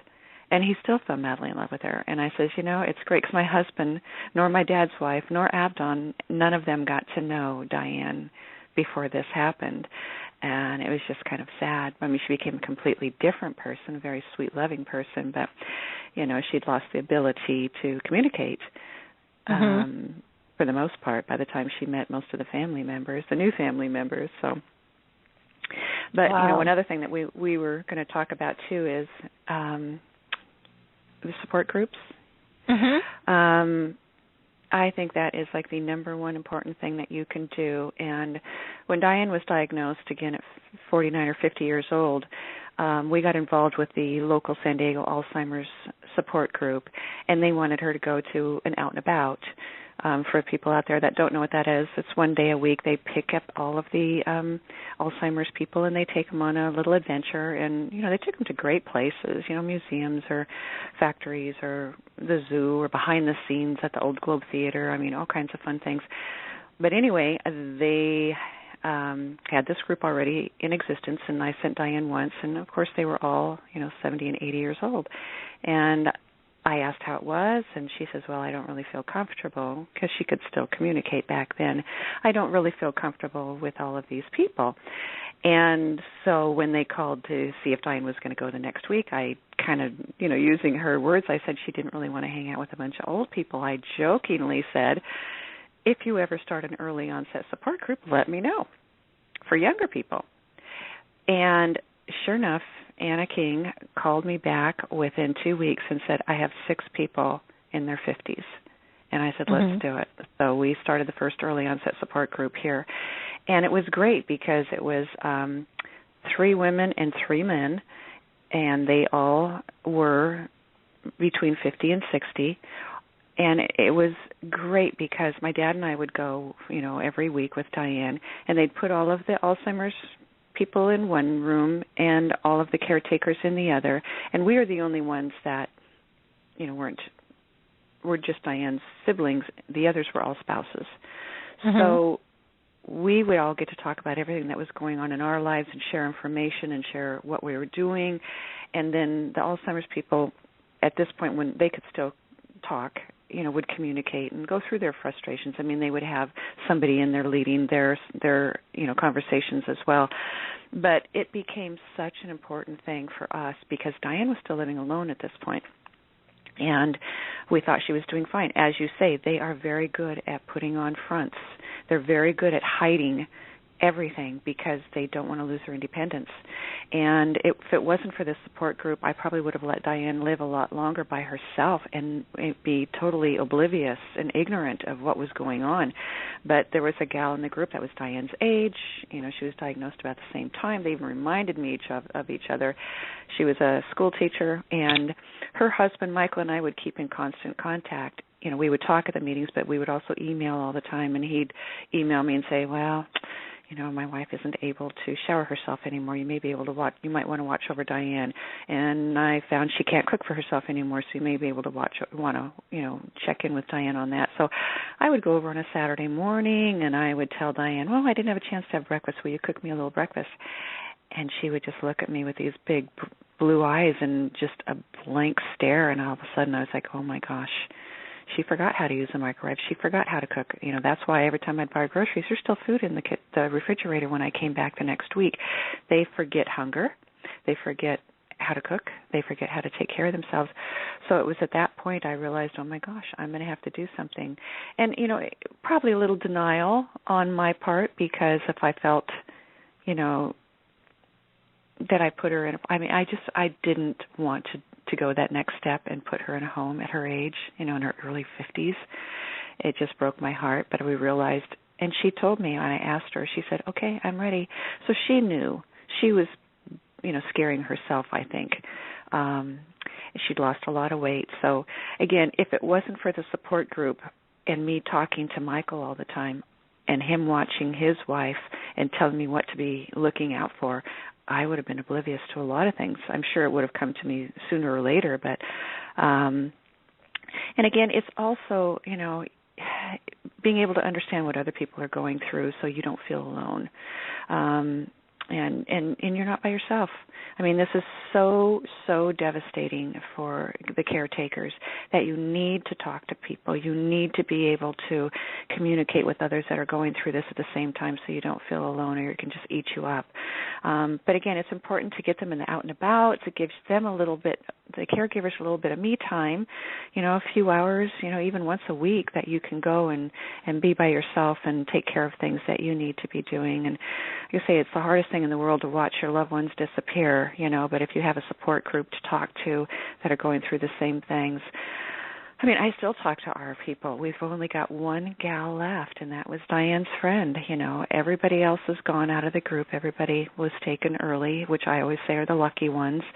One of them is still with us, and we've all kept in touch. They were at Diane's celebration of life when she left us, and just a wonderful group of people. But, you got to do it. You got to connect with people. Mhm.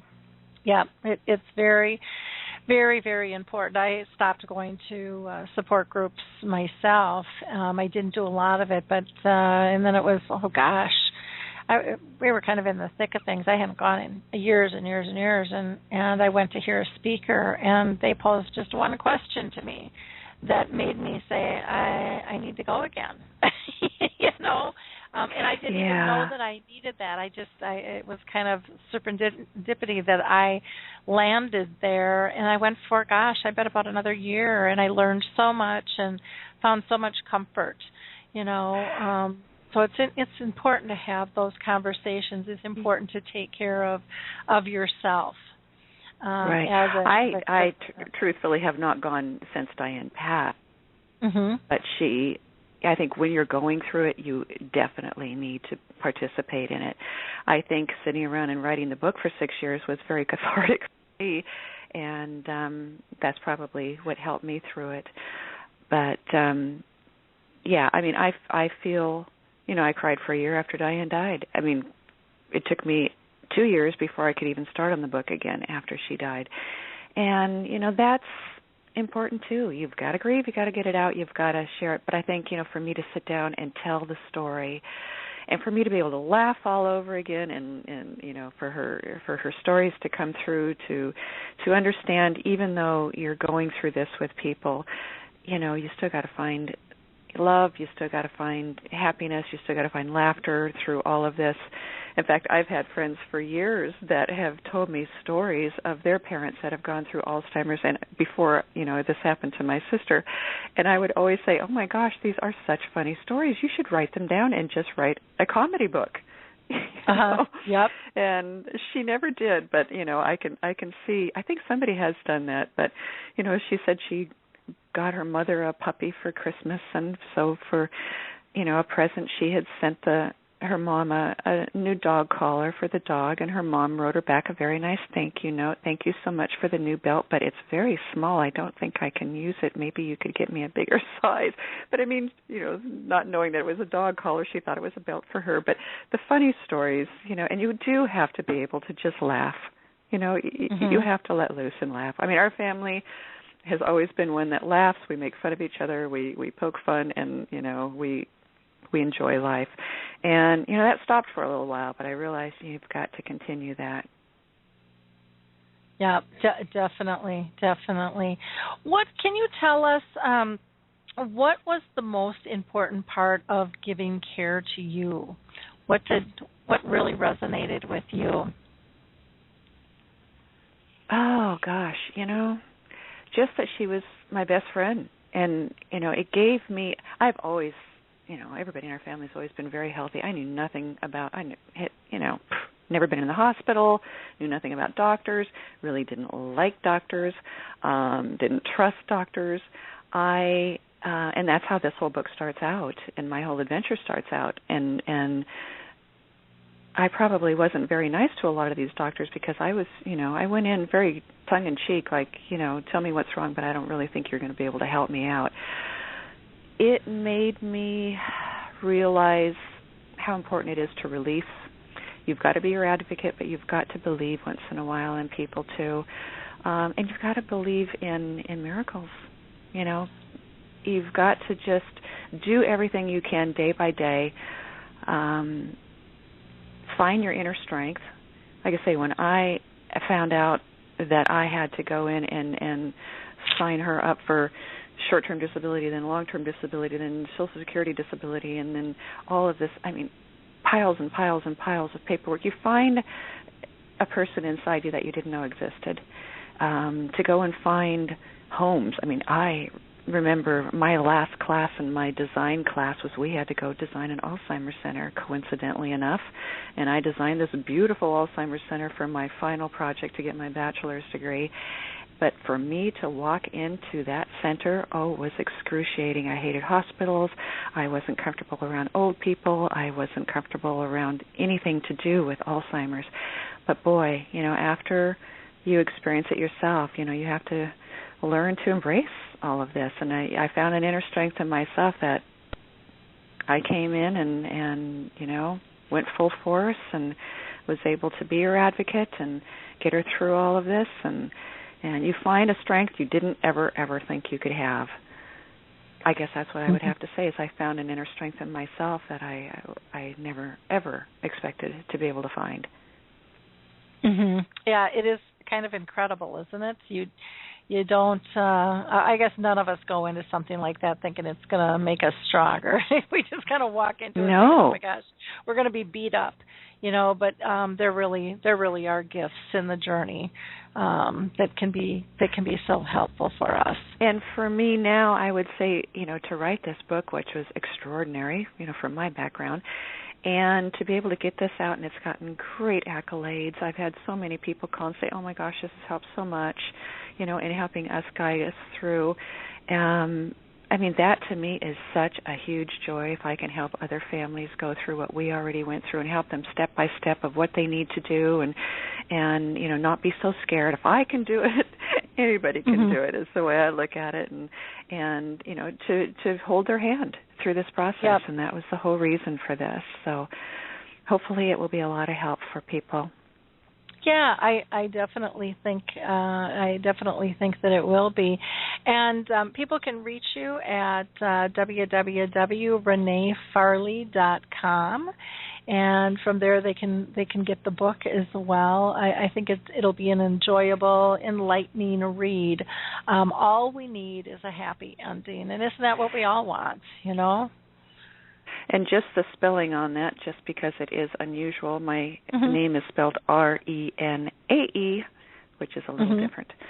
So, you can, and it's on Amazon, and but the easiest way is just to get on my website, and you can buy it there.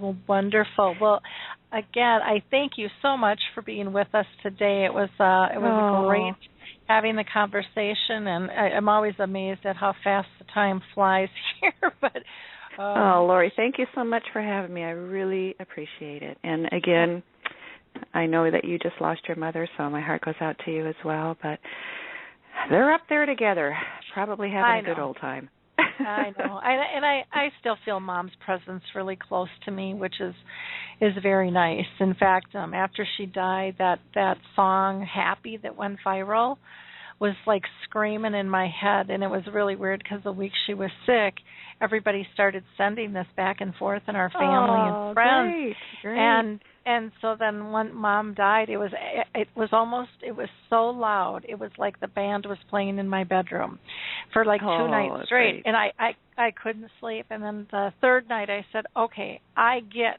you're happy, Mom. I get you're free and you're up there dancing, but I got to get some sleep.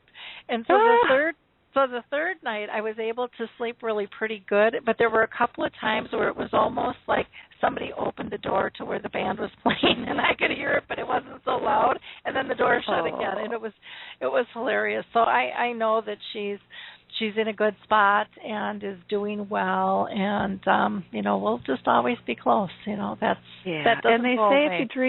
if you dream about people, which Diane is in my dreams at least a couple times a week, that means that that's their way of coming in and showing you a sign. Because I was always saying, I want a sign, and they say if they're in your dreams, and she's sometimes she's the feisty, funny little character in my dreams, and sometimes she has Alzheimer's. But most of the time, it's us going off and getting into trouble, and just like the good old days. And I dream about that a lot. So that's what I'm going to put out to you. If you dream about her, that's her way of connecting with you. Yeah, definitely. Well, you have a wonderful week, and again, thank you for sharing your story with us. And again, I would encourage people to go check out this book. Go buy it. All we need is a happy ending. Thank you so much for being with us today, Renee. Lori, my pleasure. Thank you. Yep. Bye now. Bye. And don't forget to check out the book Leaving Tinkertown by Tanya Ward Goodman. Another, I think, fantastic story that will leave you inspired and uplifted in terms of signs. If you have a chance, again, please like this, share this link, and go to alzheimersspeaks.com. And if you wouldn't mind sharing and liking us there as well, we have lots of great information. Again, it's our purpose and passion to get people just to have the conversation, to remove the fear and pull us together as one. If you're looking for a clinical trial, go to the Alzheimer's team on Facebook or the alzheimersstudies.com. And don't forget about the Alzheimer's Disease International Organization, where you can find any Alzheimer's association around the world, the Alzheimer's Research and Prevention Foundation, which does a lot of holistic things. If you're interested in learning more about becoming dementia-friendly, go to our site, and to the About tab, you'll find information about the Purple Angel. You'll find information about the Memory Cafes, our Dementia Chat webinars, which are all free. We are here to help you. And again, if you think you might be a great guest, give me a jingle. Just drop me a line. We'll talk soon. Bye now.